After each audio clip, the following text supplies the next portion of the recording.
Black woman, you don't get to shop in this mall. Get lost!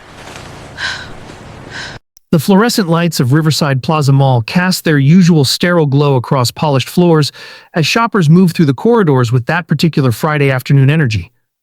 The kind where people were ready for the weekend but still had money to spend. The air smelled of cinnamon pretzels and expensive perfume, a combination that had become synonymous with American retail excess. Nobody noticed her at first. Amara Cole walked through the entrance with the kind of quietness that came from years of observing rather than demanding attention. She wore simple black slacks and a cream blouse. Nothing flashy, nothing that screamed wealth or status. Her natural hair was pulled back in a neat bun, and her only jewelry was a simple watch that could have cost $50 or $5,000. You couldn't tell by looking at it. That was intentional. She paused near the fountain in the center atrium, watching the water cascade over manufactured rocks while children tossed pennies and made wishes. A small smile touched her lips. She remembered when her daughter used to do the same thing, back before college, before life got complicated in the way it does when children become adults. "Ma'am, can I help you find something?" The voice came from behind her. A security guard, young, maybe mid-20s, with that particular tone that suggested he was asking out of suspicion rather than service. Amara turned slowly. "No, thank you. Just looking." The guard's eyes swept over her, calculating, judging. His hand rested on his radio. "This mall is for customers. If you're not shopping, you'll need to move along." "I'm sorry?" Amara's voice remained calm, but something flickered in her eyes. "Since when is standing near a fountain against mall policy?" "It's not about policy, ma'am." The word ma'am dripped with insincerity. "It's about making sure our legitimate customers feel safe and comfortable." The implication hung in the air like smoke. Amara could have ended it right there. She could have made one phone call, said one sentence, and watched this young man's face drain of color. But she had learned something over the years. You learn more about people when they don't know who you are. You see their true nature when they think there are no consequences. "I understand," she said simply. "I'll walk around." The guard watched her go, speaking into his radio. "Yeah, I've got eyes on her." Moving toward the east corridor. Amara heard it. She had been meant to hear it. She walked into Lux and Lather, an upscale boutique that sold the kind of skincare products that cost more than most people's car payments. The store was bright and airy, with white marble floors and gold accents everywhere. A young sales associate looked up from her phone, saw Amara, and her expression did something complicated. A micro-expression that lasted less than a second, but communicated volumes. "Can I help you?" The associate approached with a smile that didn't quite reach her eyes. "Just browsing, thank you." Amara moved toward a display of serums, picking up a small bottle and reading the ingredients. The associate hovered nearby, closer than necessary, watching Amara's hands like she expected her to pocket something. When Amara noticed and looked up, the young woman pretended to organize an already organized shelf. "That one's quite expensive," the associate said, as if warning her away from even considering it. Amara set the bottle down gently. "How much?" $340. "For the full size." The price was delivered like a challenge. "What makes it worth that much?" The associate blinked, surprised by the question. "Well, it has peptides and retinol, imported ingredients from Switzerland, and a markup of about 600%, I'd imagine." Amara's voice held no judgment, just statement of fact. The associate's professional smile faltered. "I'm sorry? Nothing. Thank you for your help." Amara moved toward another display, but she could feel eyes on her. Not just the associate now. The store manager had emerged from the back, and she was watching too, arms crossed, expression pinched. Amara spent another 10 minutes in the store, not touching much, not speaking to anyone, just existing in the space. It was a test, though the people watching her didn't realize they were being tested. When she finally left, she heard the manager on the phone. "Yeah, I think you should come by. She's been in here for 15 minutes and hasn't bought anything. Just Something feels off. The second store was worse. Elegance Apparel was one of those places where the clothes had no price tags because if you had to ask, you couldn't afford it. Amara had actually done business with the brand's corporate office 3 years ago, part of a portfolio diversification strategy that had worked out quite well. They had no idea who she was, of course. Corporate decisions were made in boardrooms, far from retail floors. A middle-aged, white woman in designer clothes approached with a brittle smile. "Welcome to Elegance.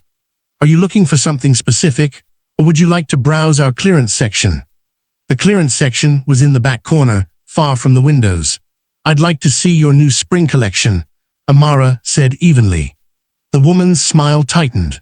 "Oh. Well, those pieces start at around $2,000. Perhaps the clearance section would be more appropriate." "I didn't ask about price. I asked about the spring collection." There was a moment of tension, subtle but unmistakable, where the woman's professionalism warred with her assumptions. Professionalism won, barely, of course. "Right this way." As Amara followed her toward the display of spring pieces, light fabrics in pastels and whites that would look beautiful on a yacht or at a garden party. She noticed the store manager watching from behind the counter. She was speaking into a radio, trying to be discreet about it, but failing. Amara ran her fingers across a silk dress, feeling the quality of the fabric. It was good work, worth the price, actually, if you cared about craftsmanship. The sales associate hovered so close that Amara could smell her perfume. Something floral and aggressive. "Beautiful, isn't it?" the woman said.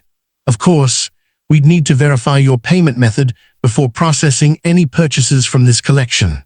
"Store policy. Is that policy for everyone, or just for me?" The woman's face flushed. "Everyone. It's standard procedure for high-value items." Amara glanced across the store, where a white woman in yoga pants was being shown jewelry without any discussion of payment verification. "I see. Is there a problem?" The store manager had appeared, as if summoned by the scent of conflict. "No problem," Amara said quietly. "Just clarifying your policies." "Our policies are quite clear," the manager said, her voice sharp. "If you're not here to make a purchase, I'm going to have to ask you to leave. We've had complaints from other customers about someone lingering in multiple stores without buying anything."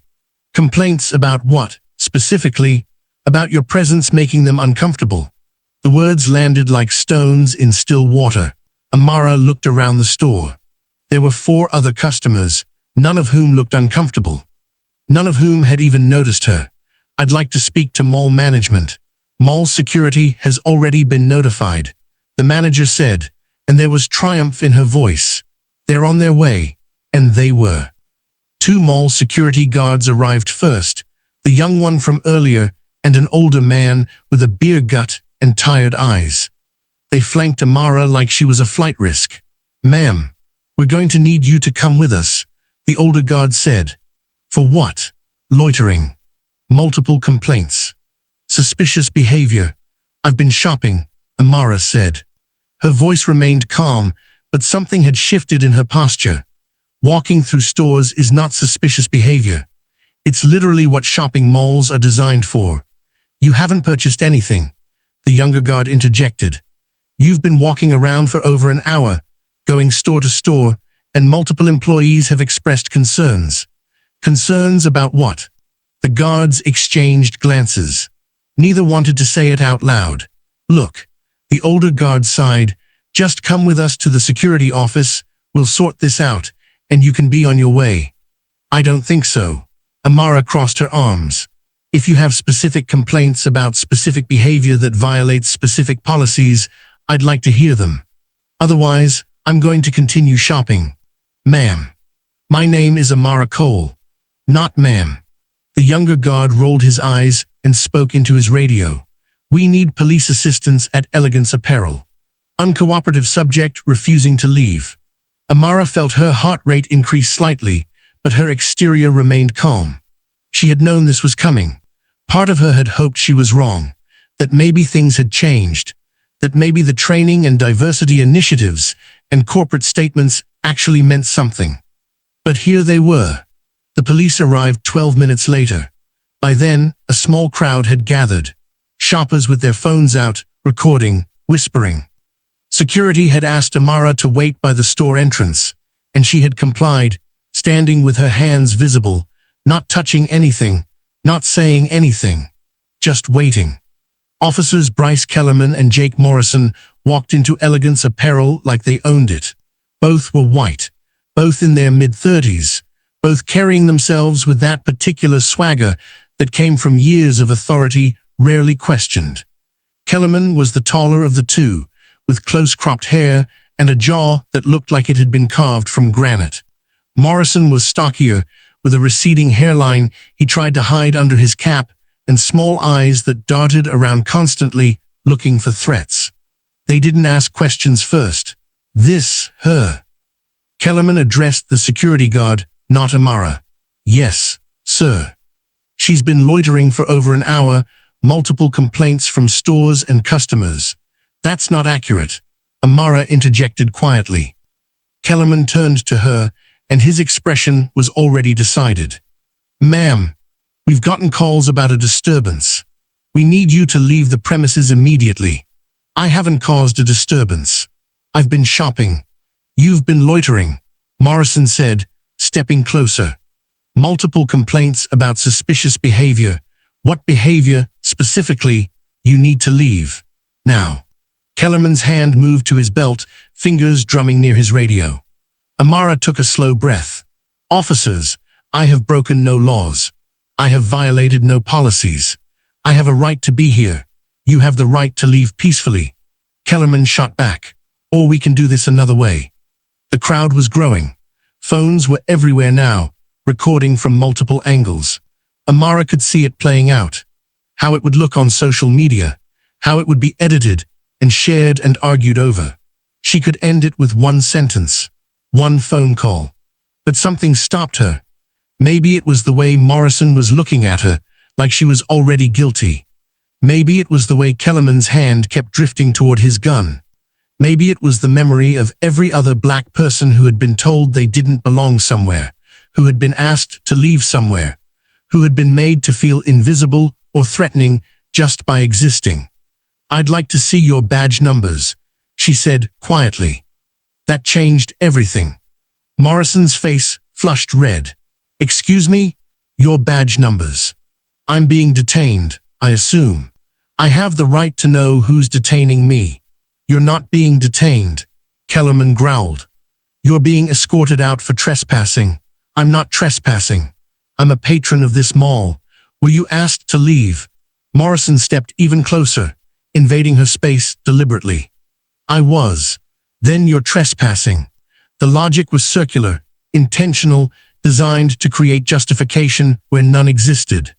Amara knew this dance. She had seen it before, read about it, heard the stories. She had just never been at the center of it. Officers, let me be clear. Amara's voice remained steady, even as her pulse quickened. I have broken no laws. If you remove me from this mall, I will pursue legal action. Against you personally, and against this mall's ownership. Kellerman laughed. Actually laughed. You're going to sue us. For what? Civil rights violations. Unlawful detainment. Discrimination. Good luck with that. Morrison grabbed her arm, his grip harder than necessary. Let's go. The crowd gasped. Someone shouted, she's not resisting. Another voice. This is wrong. Amara didn't pull away. She had been black in America long enough to know that resisting, even physically reasonable resistance, could be reframed as assault. She let Morrison grip her arm, let him steer her toward the exit, even though everything in her wanted to wrench away from his touch. People always think you belong everywhere, Kellerman muttered, loud enough for her to hear, but quiet enough to deny later. Amara said nothing. The walk through the mall was eternal. Morrison kept his hand on her arm, steering her like she was a criminal, like she had done something worth this humiliation. Kellerman walked ahead, clearing a path, waving people away. Nothing to see here. Keep moving. But there was everything to see. A black woman being escorted out by police. Phones capturing every second. Shoppers staring, some with pity, some with satisfaction, some with that complicated expression that meant they weren't sure who to believe, but knew it was safer not to get involved. A child, maybe 6 years old, tugged on his mother's sleeve. "Mommy, what did that lady do?" The mother pulled him away without answering. Amara focused on breathing, on keeping her expression neutral, on not giving them the satisfaction of seeing her scared or angry or humiliated. She had learned this too, that showing emotion could be weaponized against you, could be used as evidence of your irrationality or aggression. So she showed nothing. They passed the fountain where she had stood less than 2 hours ago. The water still cascaded over the manufactured rocks. Children still threw pennies. The world continued, indifferent. Outside, the late afternoon sun was harsh after the mall's controlled lighting. Morrison released her arm with a little shove, making her stumble forward. She caught herself, straightened. "If we see you back here," Kellerman said, stepping close enough that she could smell his cologne, "we're arresting you for trespassing. Do you understand? I understand that you've made a terrible mistake," Amara said quietly. Morrison snorted. "The only mistake would be you coming back. This isn't your kind of place. There are other malls. Other malls." Amara's composure cracked slightly. "Other malls for people like me. You know what I mean." Morrison waved his hand dismissively. "Places where you'd be more comfortable." "I was comfortable," Amara said. "Until you decided I shouldn't be." Kellerman stepped forward, his face inches from hers. "Listen carefully. You need to leave. Right now. And you need to be grateful that we're letting you walk away instead of taking you in." "Grateful." Amara repeated the word like she was tasting it. "Yeah. Grateful." Kellerman stepped back, satisfied he had made his point. "Now go." They watched her walk toward the parking lot. Two cops convinced they had handled a situation professionally, convinced they had protected the mall and its real customers from a threat that existed only in their assumptions and biases. Amara reached her car.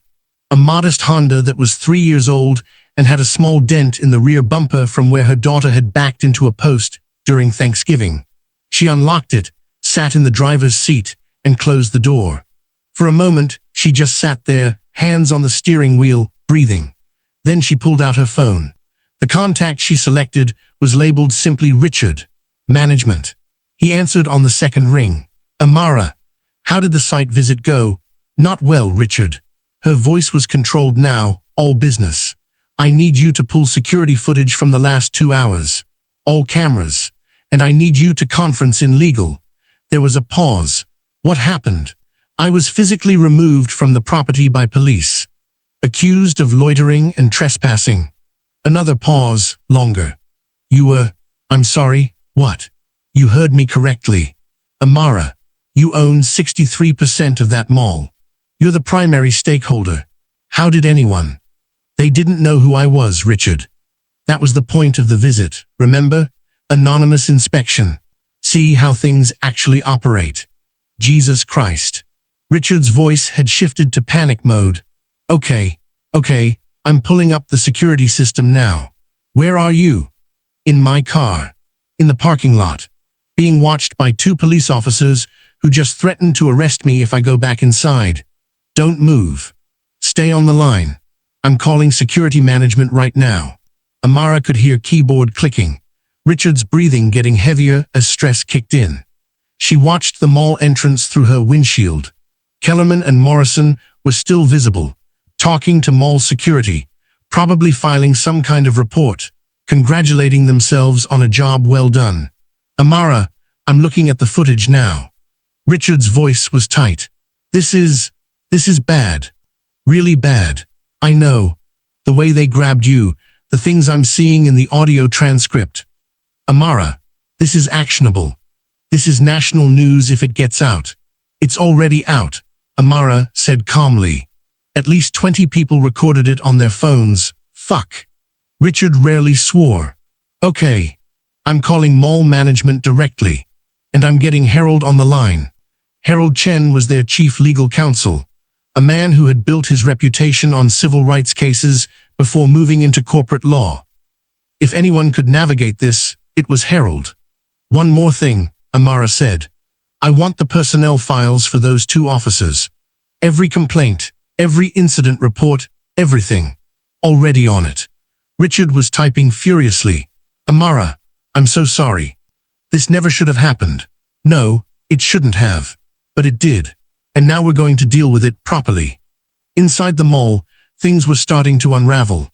Carl Davidson, the mall's general manager, was in his office finishing up paperwork when his phone rang. The number showed corporate. Never a good sign on a Friday afternoon. Davidson here. Carl, this is Richard Mosley from corporate ownership. We have a significant situation. What kind of situation? The kind where police just forcibly removed our majority stakeholder from the building. Carl's brain stuttered. I'm sorry, what? Amara Cole. She was conducting an anonymous site inspection today. Your security called the police on her, and she was physically removed from the property for loitering. The blood drained from Carl's face. Oh my God. Pull all security footage immediately. Do not erase or edit anything. I have legal standing by. And Carl? Find those officers. Right now. Carl's hands were shaking as he hung up. He had been in retail management for 20 years and had navigated his share of crises, but this was career-ending territory. He grabbed his radio, fingers fumbling. Security to my office immediately, and someone tell me where those police officers are. The response came back quickly. Still on site, sir. Filing incident report with mall security. Tell them to stay put. Do not let them leave. Carl pulled up the security system on his computer, scanning back through the footage from the afternoon. When he found Amara entering the mall, he recognized her immediately from corporate meetings and video conferences. His stomach dropped. The footage showed everything. How security had watched her, how employees had treated her, how the situation had escalated. And then the police arrival, the confrontation, the way Morrison had grabbed her arm, the walk through the mall with everyone watching. Oh God, Carl muttered. Oh God, oh God. His phone rang again. This time it was Harold Chen. Mr. Davidson, I'm told you're the general manager. Yes, this is. I'm going to need you to secure all footage and all personnel records related to this incident.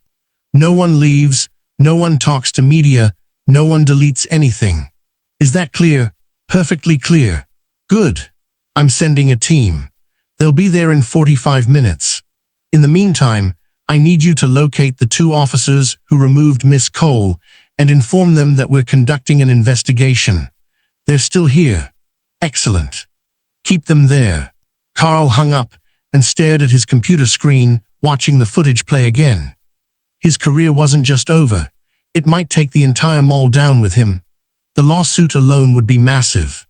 The publicity would be devastating. And all because security and police had assumed a black woman didn't belong in a shopping mall.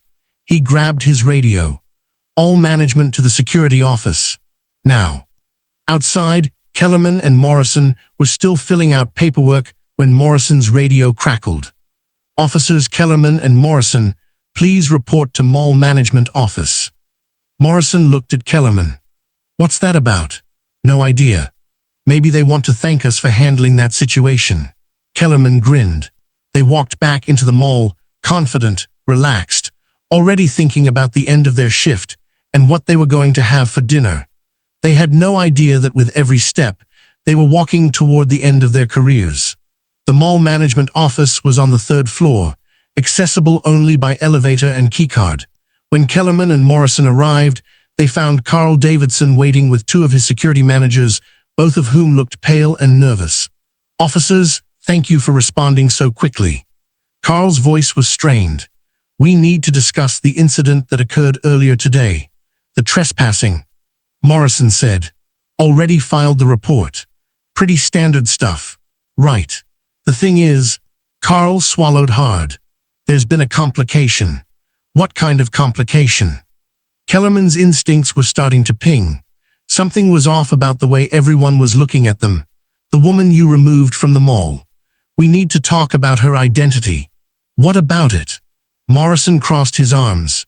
She was loitering, refused to leave when asked. We escorted her out.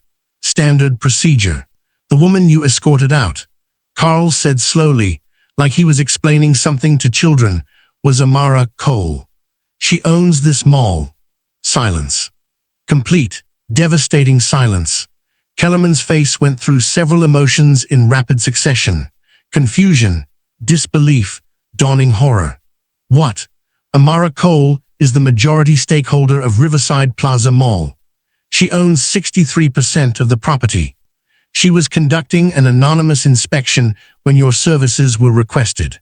Morrison laughed, but it was hollow. That's impossible. She looked like. Like what? Carl's voice was sharp. Morrison shut his mouth. We have video footage of the entire incident. Carl continued. We have audio recordings. We have testimony from multiple witnesses. And we have Miss Cole currently sitting in her car in our parking lot with our corporate counsel on the phone. Kellerman felt his stomach drop. This is a misunderstanding. No, Officer Kellerman. This is a civil rights violation. This is unlawful detainment. This is. Carl's voice cracked slightly. This is going to be a national news story by tomorrow morning. Now wait a minute. Morrison stepped forward, his face flushing red. We responded to a call. We were told there was a trespasser. We did our job. Your job was to investigate the situation, not to immediately side with mall employees and physically remove a woman who had broken no laws. She was asked to leave multiple times. She was asked to leave because employees made assumptions based on her appearance. Assumptions you reinforced by showing up with an attitude and handling her physically without proper cause. I want to talk to her, Kellerman said suddenly. If this is really a misunderstanding. Oh, it's not a misunderstanding, a new voice said from the doorway. Harold Chen stood there in an immaculate suit, briefcase in hand, with the kind of calm that came from having all the power in a situation. Officers, I'm Harold Chen, legal counsel for Riverside Plaza Holdings. Miss Cole has retained me to investigate this incident and pursue all appropriate legal remedies. This is bullshit, Morrison spat. We were doing our job. Your job, Harold said softly, is to serve and protect. Not to harass black women who are shopping in a mall. Not to make assumptions based on race.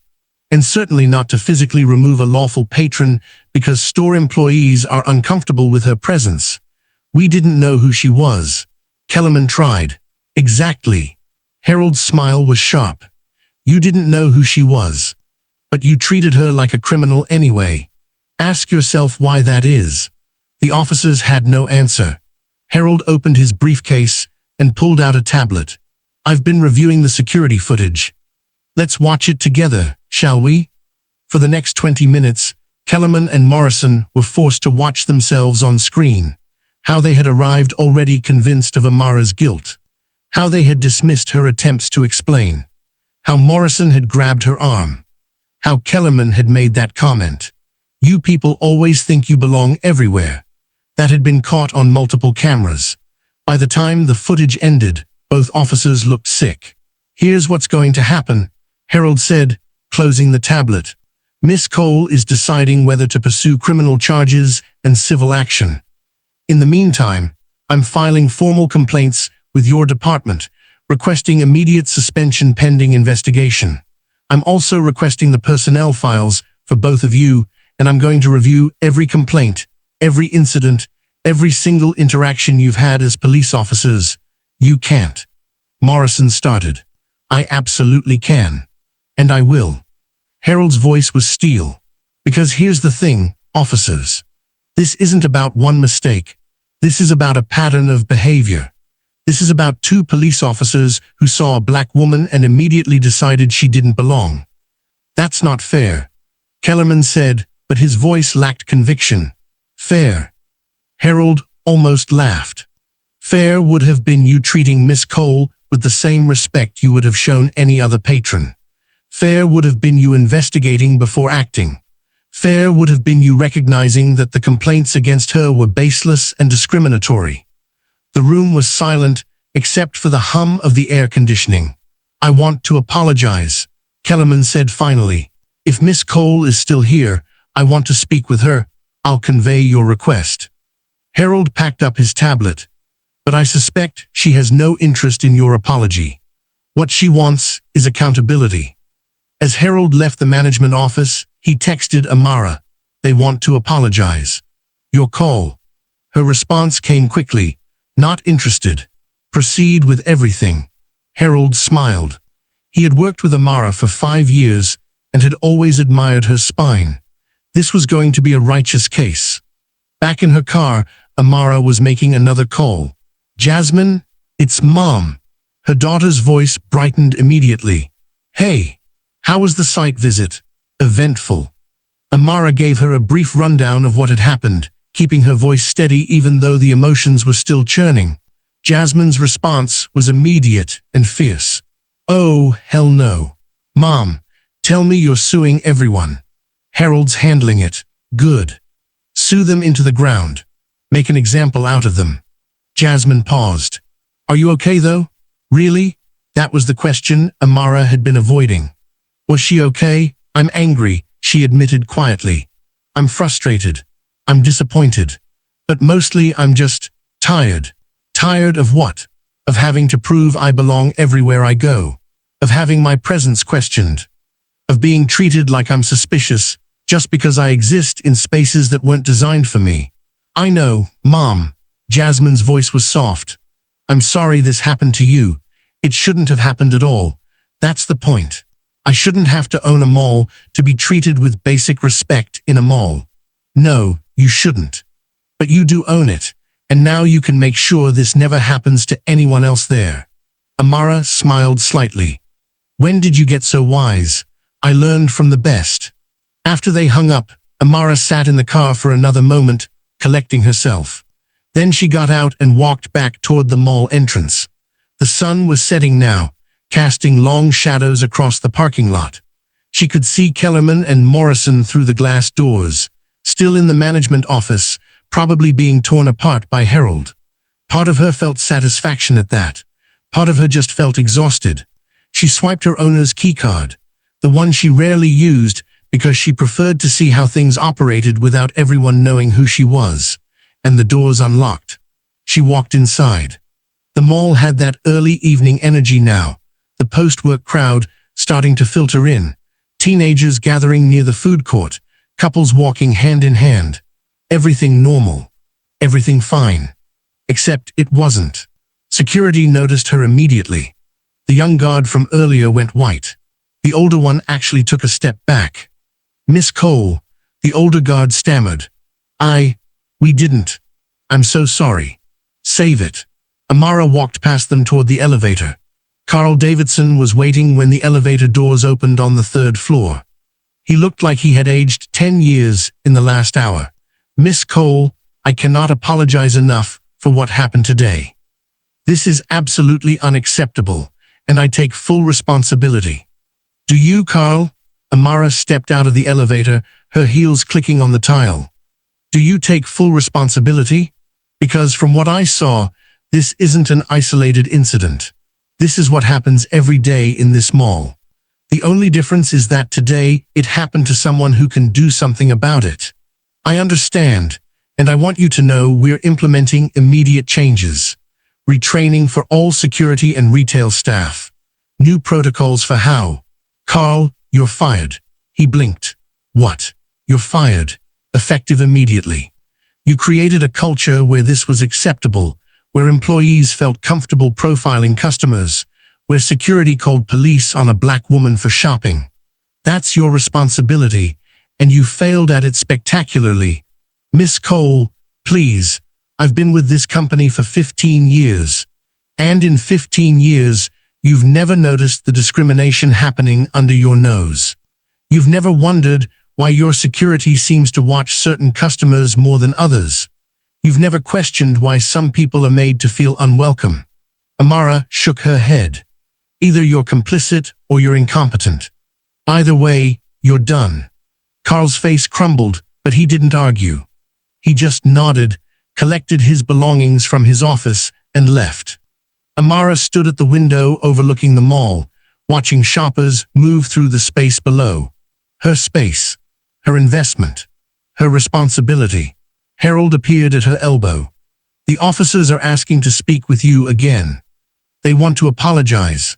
"I know what they want, Harold. They want to make themselves feel better. They want to believe they're not bad people who did a bad thing. But I'm not interested in making them feel better." "What are you interested in?" Amara turned from the window.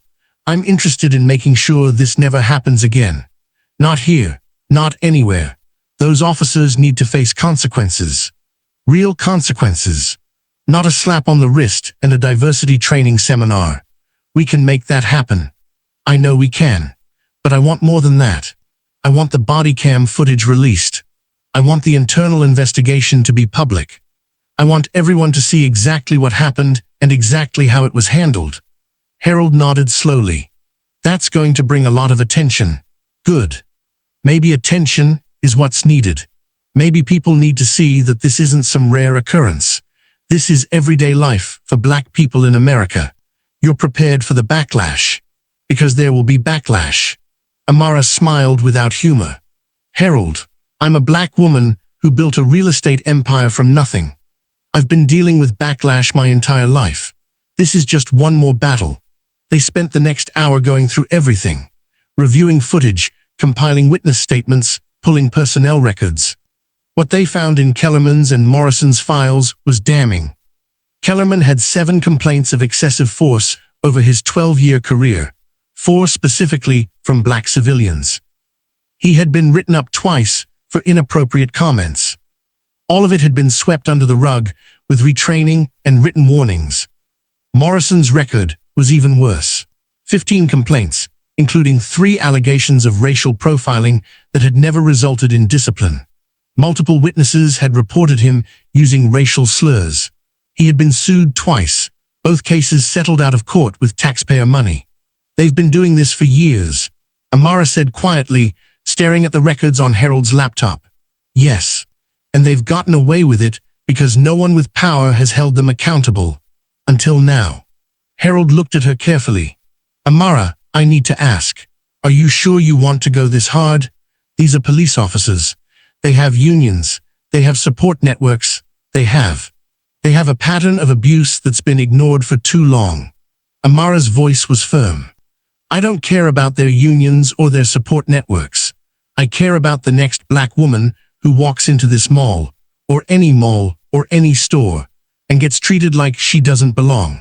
If I can afford to fight this battle, then I have a responsibility to fight it." "Okay then."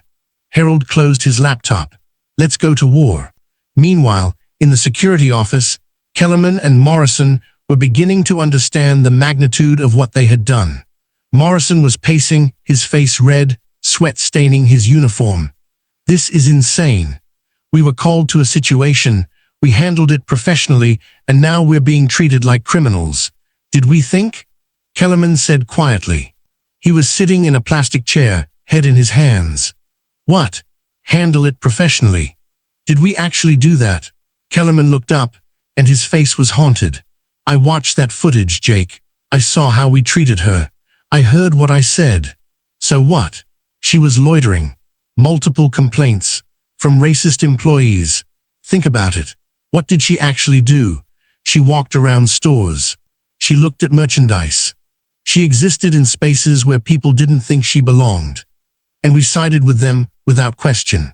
Morrison stopped pacing. "Don't do this. Don't second-guess yourself. We followed procedure." "What procedure, Jake?" "The procedure where we assume a Black woman is guilty.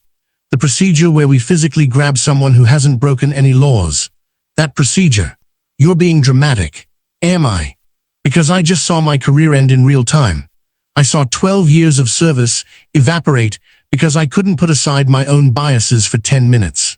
Morrison's phone buzzed. He looked at it and cursed. "It's the union rep. He wants us to come in for a meeting." "Of course he does." Kellerman stood up slowly. "You know what the worst part is? She tried to tell us. She said we were making a mistake, and we didn't listen. Because we had no reason to listen. She looked like what, Jake? Say it. She looked like what?" Morrison's face twisted, like she didn't belong. And why didn't she belong? Because she's black. Because she wasn't wearing designer clothes. Because she didn't look wealthy. Kellerman shook his head. We made assumptions based on nothing but her appearance, and now we're paying for it. I'm not going to let some rich woman ruin my career because she's got a chip on her shoulder about. Jake. Stop. Kellerman's voice was hard. Just stop. We fucked up. Own it. Morrison looked like he wanted to argue more, but something in Kellerman's expression made him reconsider. They left the mall together, walking past security guards who wouldn't meet their eyes, past shoppers who stared, past the fountain where this had all started. Outside, the evening air was cool. Kellerman paused at the entrance, looking back at the building. What? Morrison asked. I just realized something. Every time we've been called to this mall, every single time, it's been about black customers or Latino customers or teenagers who look suspicious. Not once have we been called about the white lady who steals from the jewelry store every few months. Not once about the guy who harasses teenage girls in the food court. What's your point? My point is, we've been enforcing someone else's racism. We've been the muscle for discrimination, and we didn't even see it. Morrison didn't respond. They walked to their patrol car in silence. Inside the mall, Amara was meeting with the remaining management team. There were 5 of them, all looking nervous, all probably wondering if they were about to be fired too. Let me be clear about something, Amara began. What happened today is unacceptable. But it's also not surprising. I've been reviewing security footage from the past 6 months, and I've seen patterns that disturb me deeply. She pulled up a compilation Harold had created. Surveillance footage showing security following black customers, watching them more closely than others, questioning them more frequently. This isn't about one bad day or one mistake.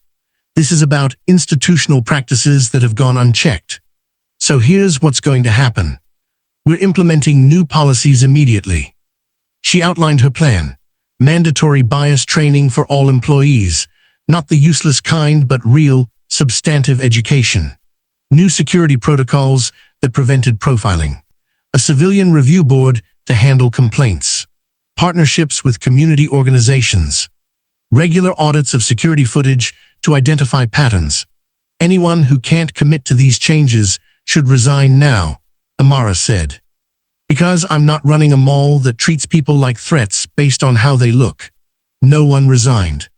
Whether that was because they agreed with her vision or because they needed their jobs, she didn't know. But it was a start. The next morning, the story broke. Local news picked it up first. Black mall owner racially profiled at own property. By noon, it was national. By evening, it was trending on every social media platform. The footage, released by Amara through Herald after proper legal consultation, went viral. Millions of people watched Kellerman and Morrison escorting her out of the mall, heard the comments, saw the presumption of guilt. The response was massive. Some people defended the officers.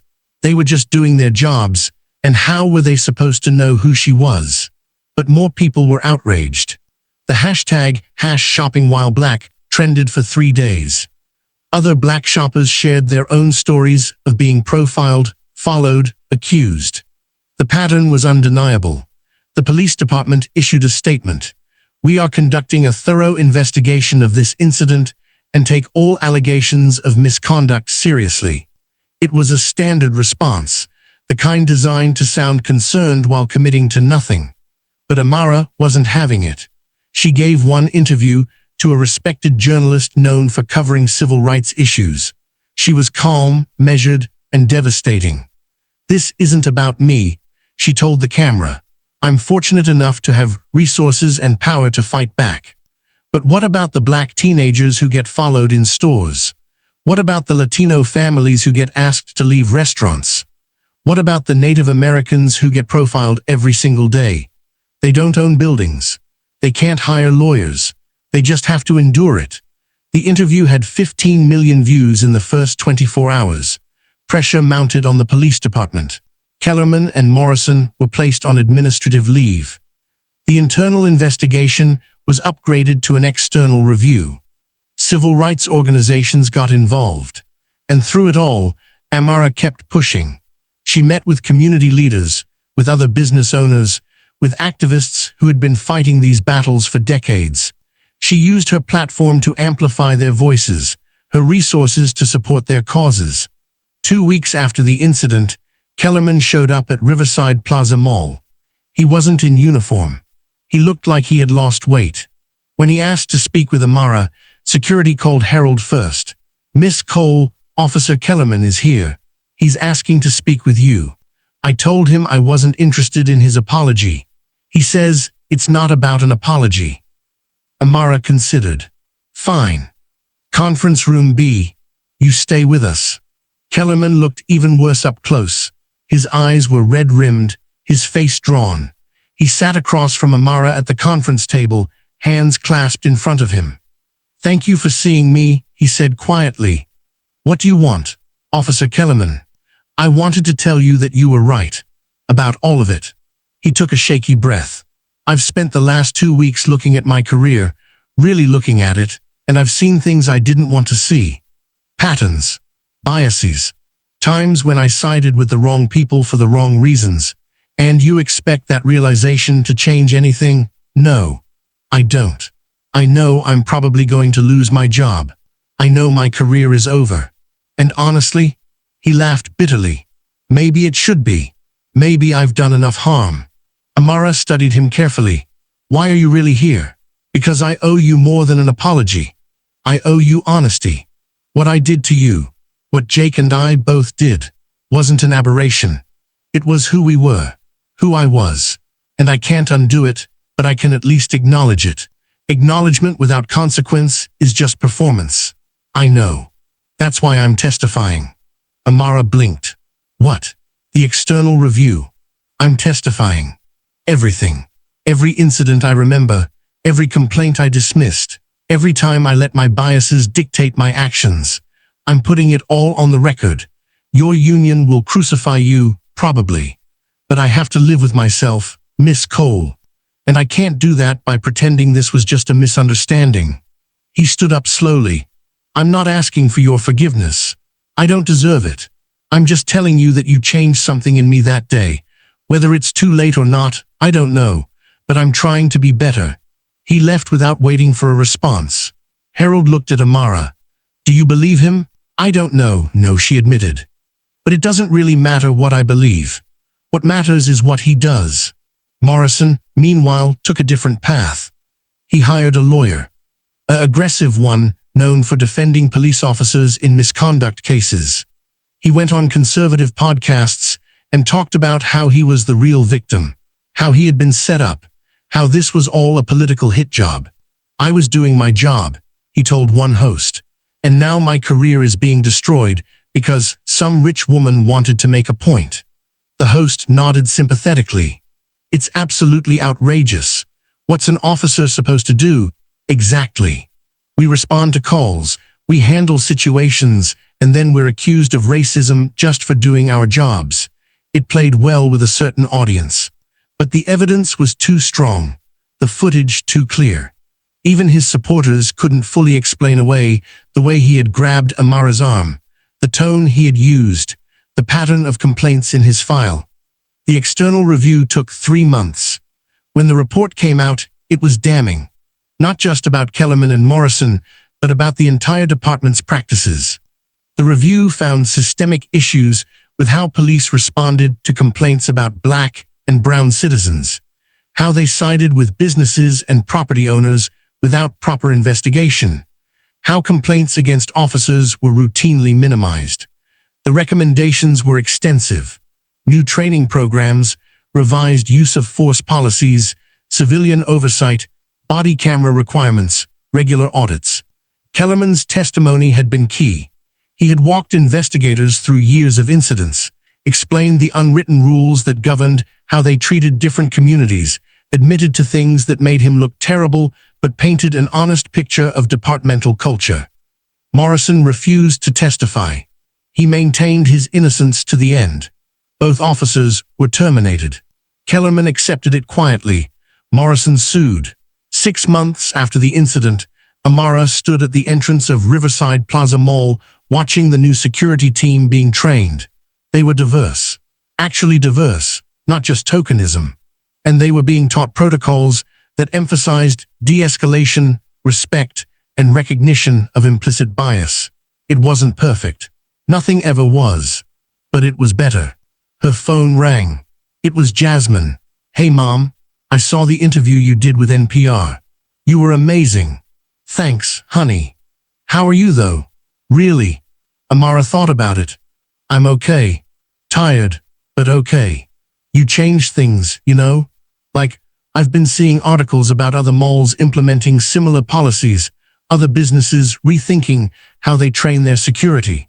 What you did matters. It shouldn't have taken me owning a mall to be treated with dignity in a mall. No, it shouldn't have. But you're using that platform to make sure it's harder for it to happen to others.